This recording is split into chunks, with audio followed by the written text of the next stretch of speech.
Well, as our ambassador or chief of mission just stated, it's been nearly 90 years since a U.S. president stepped foot in Cuba. It is wonderful to be here. Back in 1928, President Coolidge came on a battleship. It took him 3 days to get here. It only took me 3 hours. For the first time ever, Air Force One has landed in Cuba, and this is our very first stop. So this is a historic visit, and it's a historic opportunity to engage directly with the Cuban people and to forge new agreements and commercial deals, to build new ties between our two peoples, and for me to lay out my vision for a future that's brighter than our past. Michelle and I wanted to start with all of you because nothing symbolizes better the new relationship between the United States and the Cuban people. For the first time in more than half a century, as Jeff just noted, the American flag flies over a reopened U.S. embassy. And having a U.S. embassy here means that we're able to more effectively advance our interests and our values and understand the Cuban people and their concerns. I want to thank the outstanding leadership team that's here, especially our outstanding ambassador, Jeff De Laurentiis, and his wonderful wife, Jennifer. Give them a big round of applause. As well as DCM Scott Hamilton and his wife, Isabel. Give them a big round of applause.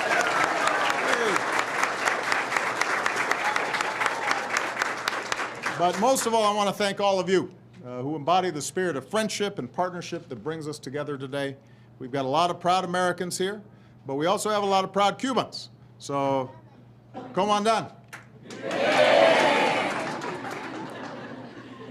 I want to mention 3 of our Cuban friends who've been a part of your work for decades, including all those years when we only had an interest section here. A guard for 30 years, Carlos Flores. There's Carlos. In our visa section, Caridad Castellanos. And a dedicated driver for almost 40 years, Francisco Camargo. Hey. So I know it's been a pretty busy 7 months. You've had to stand up America's newest embassy. You've helped support high-profile visitors from across the administration and the business community, and now me and Michelle. And I know your workload is a lot heavier than it was, but I want you to know everything we've accomplished so far. More Americans coming to Cuba, more engagement with the Cuban people, civil society, faith groups, entrepreneurs, students, young people, more opportunities for the Cuban people to improve their lives. It's all happening because of you. Every single day, you're bringing the Cuban people and the American people closer together. So, you know, oftentimes when I come to embassies, it attracts a lot of attention, and this one attracts more attention than usual. But I always say to people that no matter how much people are excited about Michelle's visit or my visit, the most important ambassadors to the for the United States are all of you, because you're the ones who every day are interacting with Cubans here.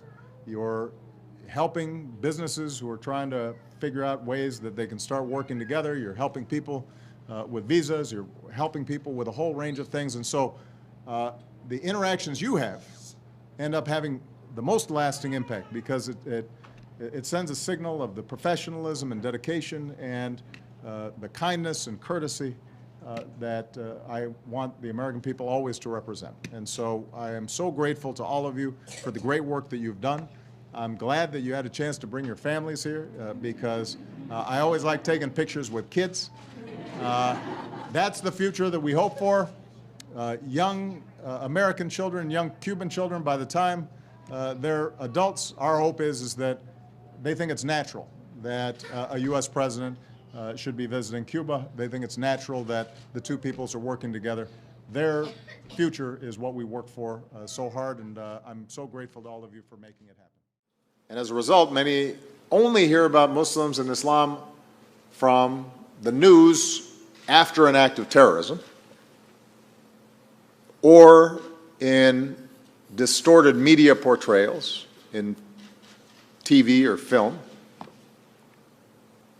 all of which gives this hugely distorted impression.